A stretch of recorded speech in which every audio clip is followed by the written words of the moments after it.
নমস্কাৰ এটা নতুন ভিডিঅ'ৰ সৈতে আপোনালোক সকলোকে ষ্টাডি এণ্ড লাৰ্ণ ইউটিউব চেনেললৈ স্বাগতম জনাইছো স্পেচিয়েলি এইটো ভিডিঅ' অসম আৰক্ষীৰ উপপৰিদৰ্শক অৰ্থাৎ সাব ইন্সপেক্টৰ পদসমূহত এপ্লাই কৰা কেণ্ডিডেট সকলৰ বাবে ইয়াতে আমি অতিকৈ গুৰুত্বপূৰ্ণ কিছুমান তথ্য দাঙি ধৰিম যিবিলাক তথ্য আপোনালোকৰ আগন্তুক দিনত আহিব লগা অসম চৰকাৰৰ যিটো সাব ইন্সপেক্টৰ পোষ্ট সেই সাব ইন্সপেক্টৰ পোষ্টটোত যথেষ্ট সহায় হ'ব ইয়াতে আমি আলোচনা কৰিম এক্সাম ডেটৰ বিষয়ে সিলেবাছৰ বিষয়ে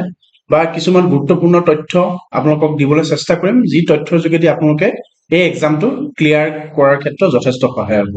আপোনালোকে প্ৰথমৰ পৰা শেষলৈকে ভিডিঅ'টো চাব যদি স্কিপ কৰে তেন্তে গুৰুত্বপূৰ্ণ তথ্য আপোনালোকৰ ৰৈ যোৱাৰ সম্ভাৱনা থাকিব পাৰে তেন্তে পলম নকৰি আজি আমাৰ ভিডিঅ'টো আৰম্ভ কৰোঁ আহক ফাৰ্ষ্ট অফ অল আমি চাম অসম আৰক্ষী উপপৰিদৰ্শকৰ যিটো এডভাৰটাইজমেণ্ট আছিল সেই এডভাৰটাইজমেণ্টটোৰ ওপৰত আমি অকণ চাই ল'ম আৰু এই এডভাৰটাইজমেণ্টটো ৰিলিজ কৰি দিছিলে অক্টোবৰ 2023 আৰু লাষ্ট ডেট আছিল নৱেম্বৰ 2023 ভেকেন্সিজ আছিল 144টা পোষ্টৰ নেম আছিল সাব ইন্সপেক্টৰ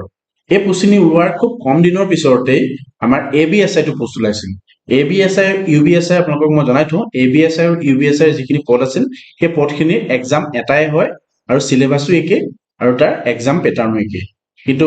আমাৰ যিখিনি ৰানিং হয় বা ফিজিক্যাল এফিচিয়েন্সি টেষ্ট সেইখিনি সম্পূৰ্ণ বেলেগ তাৰপিছত আমি চাম কেটেগৰী ওয়াইজ এই ইউবি পোষ্টখিনি ইয়াতে আছিলে ইউআৰ অৰ্থাৎ আনৰিজাৰ্ভড আছিল 74টা OBC MOBCত আছিল 38 STত আছিল 14 STত আছিল 9 আৰু SCত আছিল 9 টোটেল আছিল 144 ইউবি আপোনালোকে মনত ৰাখিব 144 আছিল অকল ইউবি এতিয়া আছিল মেইন কথাটো সিলেকশন প্ৰসেছটো কেনেকৈ হয় যিখিনিটো জানেই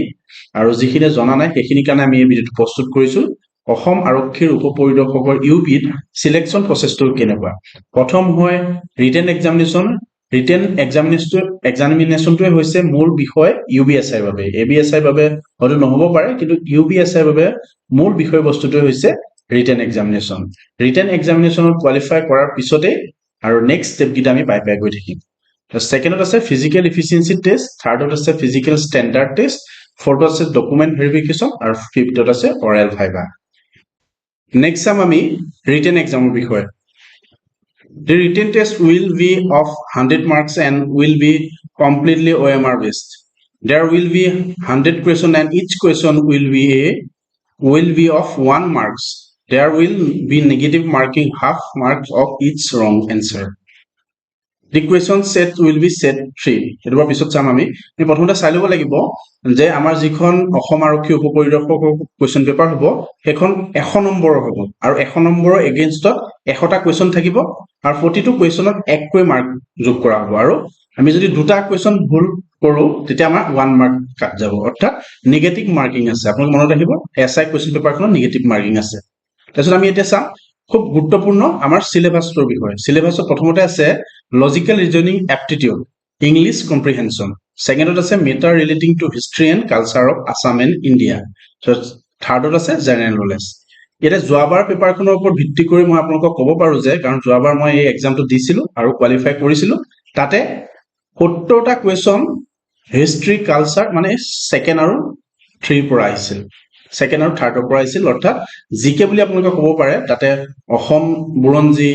ইণ্ডিয়ান হিষ্ট্ৰী অসম ইতিহাস ভাৰতৰ ইতিহাস তেনেকে ধৰণৰ সমূহ কোৱেশ্চন আছিল সৰ্বমুঠ 70 মাৰ্কস কাৰেণ্ট এফেয়াৰ্সও থাকিব পাৰে তাতে 70 মাৰ্কসৰ অকল জিকে কোৱেশ্চন আহিছিল আপোনালোকে চাই লওক ভালকে বস্তুটো আৰু ইয়াত তাৰ পিছত 30 মাৰ্কসৰ লজিক্যাল ৰিজনিং এপ্টিটিউড আৰু যিবিলাক ইংলিশ কম্প্ৰিহেনশন সেই গোটেইসমূহ মিলাই পেলাই 30 মাৰ্কসৰ আহিছিল আপোনালোকে যদি অকল ভালদৰে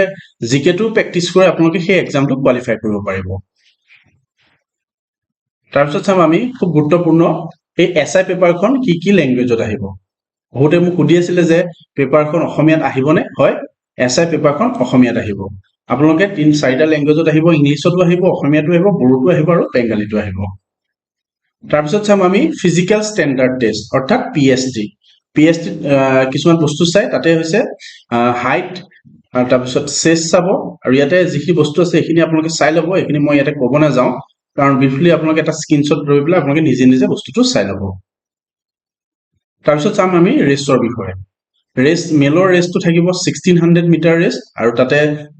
সময়ৰ ওপৰত ডিপেন্ড কৰি আপোনালোকৰ মাৰ্ক দিয়া হ'ব সৰ্বমুঠ 7.5 মিনিটৰ আগত যদি আপোনালোকে সোমাব পাৰে তেতিয়াহ'লে আপোনালোক কোৱালিফাই হ'ব তাৰপিছত আপোনালোকে 300 ছেকেণ্ডত আপোনালোকে যদি সোমাব পাৰে 20 মাৰ্ক পাব তেনেকে 330 ছেকেণ্ডত সোমালে 16.4 মাৰ্কছ 370 ছেকেণ্ডত সোমালে 13.2 মাৰ্কছ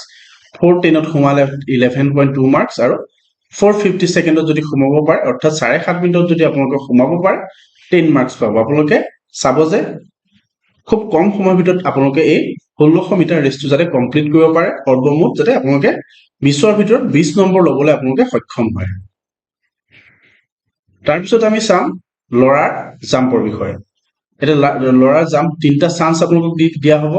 335 সেন্টিমিটাৰ মাৰিলে আপোনালোকে 10 মাৰ্কছ পাব 400 সেন্টিমিটাৰ মাৰিলে আপোনালোকে পাব 12.6 মাৰ্ক 450 সেন্টিমিটাৰ মাৰিলে আপোনালোকে পাব 15.6 মাৰ্কছ 480 সেন্টিমিটাৰ আপোনালোকে মাৰিলে পাব 18 মাৰ্কছ আৰু সৰ্বমুঠ 500 যদি আপোনালোকে মাৰিব পাৰে তেতিয়া আপোনালোকে সৰ্বমুঠ 20ৰ ভিতৰত 20 মাৰ্কে পাব অৰ্থাৎ আমাৰ ৰানিঙত আছে 20 মাৰ্কছ আৰু আমাৰ জাম্পত আছে 20 মাৰ্কছ অৰ্থাৎ যেটো আমাৰ পিএসটিৰ যেটো 40 মাৰ্কছ সেই 40 মাৰ্কছটো আমাৰ এই দুটা আপোনালোকৰ ইনক্লুড হৈ থাকে 40 মাৰ্কছ জাম্প আৰু 40 মাৰ্কছ হৈ গ'ল আমাৰ ৰেচত এইখিনিকে আমি ফিমেল ক্যান্ডিডেটৰ ক্ষেত্ৰত যদি চাওঁ ফিমেল ক্যান্ডিডেটৰ ক্ষেত্ৰত হ'ব 800 মিটাৰ ৰেচ মেলৰ 1600 মিটাৰ ৰেচ আৰু ফিমেলৰ হ'ব 800 মিটাৰ ৰেচ 160 ছেকেণ্ডত আপোনালোকে যদি সোমাব পাৰে ফিমেলে 20 মাৰ্কছ পাব 180 ছেকেণ্ডত যদি আপোনালোকে সোমাব পাৰে 16.8 মাৰ্কছ পাব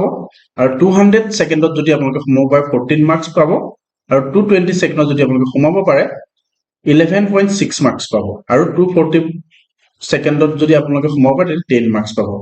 240 ছেকেণ্ডৰ ভিতৰত যদি আপোনালোকে সোমায় তেতিয়ালৈ আপোনালোক অকল কোৱালিফাই হে হ'ব আৰু 10 নম্বৰ আপোনালোকে লাভ কৰিব আপোনালোকে 160 ছেকেণ্ডৰ ভিতৰত সোমাবলৈ চেষ্টা কৰিব তেতিয়া আপোনালোকে 20 মাৰ্ক পাবলৈ সক্ষম হ'ব ঠিক তেনেকে জাম্পটো একে তিনটা চান্স দিয়া হ'ব ছোৱালীৰ ক্ষেত্ৰটো যেটো লংগেষ্ট জাম্প হ'ব যেটো আপোনালোকে হাই স্কোৰ কৰিব পাৰিব সেই জাম্পটোৱে আপোনালোকৰ ধৰা হ'ব আৰু জাম্পটো 20 মাৰ্ক আছে অৰ্থাৎ ছোৱালীৰ ক্ষেত্ৰটো 40 মাৰ্কছ ল'ৰাৰ ক্ষেত্ৰটো 40 মাৰ্কছ তাৰপিছত আহি গ'ল 5 নম্বৰ ষ্টেপটো হৈছে অৰেল আৰু ভাইভা আমাৰ যিমানখিনি ষ্টুডেণ্টে ৰিটেন এক্সাম কোৱালিফাই কৰি ফিজিক্যাল এফিচিয়েন্সি কোৱালিফাই কৰে সেই সমূহ ষ্টুডেণ্টৰ পৰা কাট অফ উলিয়াই প্ৰতিটো ভেকেন্সিৰ আন্ডাৰত দুজনকৈ কেণ্ডিডেট আমাৰ ভিভালৈ মাতিব অৰ্থাৎ ভাইভালৈ মাতিব আমি যদি ইয়াতে চাওঁ 144 পোষ্ট আছে 144 ইনটু 2 কৰি পেলাই যিমানখিনি পোষ্ট হ'ব সেই পোষ্টৰ যিখিনি কেণ্ডিডেট সেই কেণ্ডিডেটখিনি ভাইভালৈ আমাৰ নিমন্ত্ৰণ জনাব এতিয়া আহি গ'ল ফাইনেল মেৰিট লিষ্ট মই প্ৰথমতে কৈছিলো প্ৰথমতে হ'ব ৰিটেন এক্সাম 100 মাৰ্কছ থাকিব তাৰপিছত ফিজিক্যাল এফিচিয়েন্সি টেষ্ট যেটো পিইটি বুলি কয় তাত থাকিব 40 মাৰ্কছ 20 মাৰ্কছ থাকিব ৰানিঙত আৰু 20 মাৰ্কছ থাকিব জাম্পত সো আপোনালোকৰ যদি এনসিসি সাৰ্টিফিকেট আছে তাত হ'ব 5 মাৰ্কছ আৰু তাৰপিছত অৰেল ভাইভাত আপোনাৰ থাকিব 5 মাৰ্কছ সৰ্বমুঠ থাকিব 150 মাৰ্ক আপোনালোকে 150 মাৰ্কৰ ভিতৰতে আপোনালোকৰ কাট অফ বনিব আৰু আপোনালোকে সেই চাকৰিটো ল'ব পাৰিব যদি আপোনালোকে কাট অফৰ ভিতৰত সোমায় এতিয়া আহি গ'ল মূল কথা আমাৰ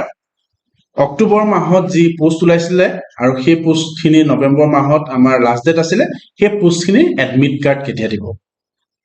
আমি সকলোৱে অধীৰ আগ্ৰহে বাট চাই আছো যে এডমিট কাৰ্ডখন কেতিয়া দিব আৰু আমি এক্সামটো কেতিয়া আমি এক্সামটোত বহিব পাৰিম এতিয়া মূল কথা হৈছে সিদিনাখন এটা ইন্টাৰভিউত আমাৰ অসমৰ মুখ্যমন্ত্ৰী ডাঙৰীয়া কৈছিলে যে বৰ্তমান অসমত বানপানী হৈ আছে আৰু বানপানীৰ সময়ত কোনো ধৰণৰ ৰিকুৱাৰমেন্ট প্ৰসেস আমাৰ অসমত ষ্টাৰ্ট কৰা নহব সেইকাৰণে আমি কিছুদিন অপেক্ষা কৰিব লাগিব যেহেতু জুলাই মাহত বানপানী হোৱাৰ খুবেই সম্ভাৱনা আছে জুলাই মাহটো বাদ দি আমি আগষ্ট আৰু সেপ্টেম্বৰ এই দুটা মাহৰ ভিতৰত অসম পুলিচৰ এসআই যিখন এডমিট কাৰ্ড সেই এডমিট কাৰ্ডখন ওলোৱাৰ খুবেই বেছি সম্ভাৱনা আছে আপোনালোকে নিজৰ পঢ়া-শুনা কেতিয়াও ৰখাই নিদিব আৰু 1-2 মাহৰ ভিতৰতে এই এডমিট কাৰ্ডখন ওলোৱাৰ যথেষ্ট সম্ভাৱনা আছে আমি ইয়াতে কাট অফৰ বিষয়ে উল্লেখ নকৰিলো আপোনালোকে যদি বিচাৰে যোৱা বছৰ যেহেতু মই